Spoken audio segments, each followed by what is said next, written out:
Isang pinagpalang araw sa ating lahat. So, ngayong araw is May 25, 2024. So, ngayon is ipagkapatuloy lang natin yung ating nasimulang series ng ating devotion. So, ngayon is napapansin nyo is madilim na sa aking pinagde-devotionan or pinagbibidyohan. Ako ay humingi sa inyo ng paumanhin dahil sa bahay po namin ay hindi lang po kami ang nakatira. Ako po ay humahanap lang ng pwesto na ako po ay nag-iisa lang. So, ayun po, para pagpatuloy is muli muna natin balikan yung ating naging series ng ating devotion last week para dun sa mga tao na bago lang sa ating tagapanood at tagapakinig sa ating devotion. So, yung series na tinakay namin nakarang araw ay Warrior of Love.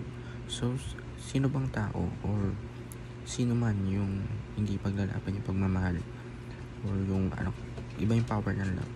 So, pinaka-best example ng pagmamahal ay yung pagmamahal sa atin ng Diyos.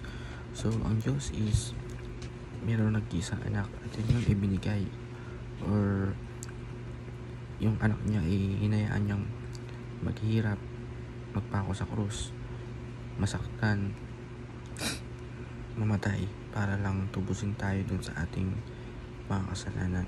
So, grabe yung example ng ating pagmamahal sa God. Grabe yung pagmamahal sa atin ni God at ng Panginoong Kristo. So, yung series na tatalakay natin yung araw ay Understanding the Gospel. So, we need to understand ano nga ba yung mga salita ng Diyos, magandang balita sa atin ng Diyos. Pag sinabi kasi natin gospel, ito yung ay magandang balita. Yung mga pahayag sa atin ng Diyos kung ano nga ba yung ikakaligtas natin or dapat nating malaman para tayo ay mag-grow or maligtas. So, ang Bible verse na tatalakay natin ngayong araw ay Philippians chapter 1 verse 27. Ang sabi dito, only let your manner of life be worthy of the gospel of Christ, so that whether I come to see you or am absent, I may hear of that you are standing firm is one spirit, one of minds, serving side by side of faith and gospel.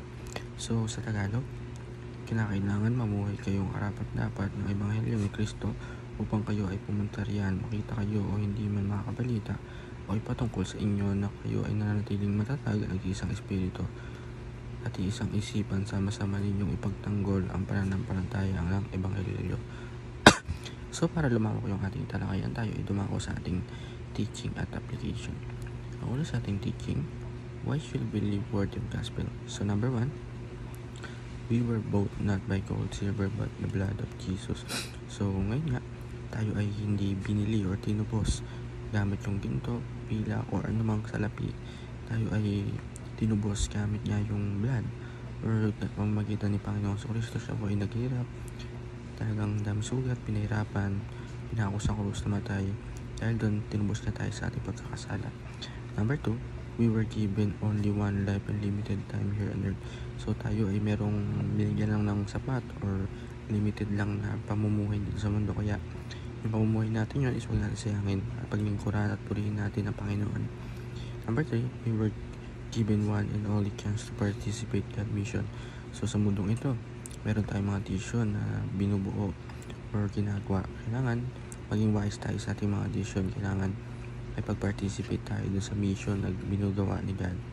So, yun lang po para sa araw na to, na may natutunan tayo sa pakinig at panonood. And maraming salamat sa panonood. God bless to all.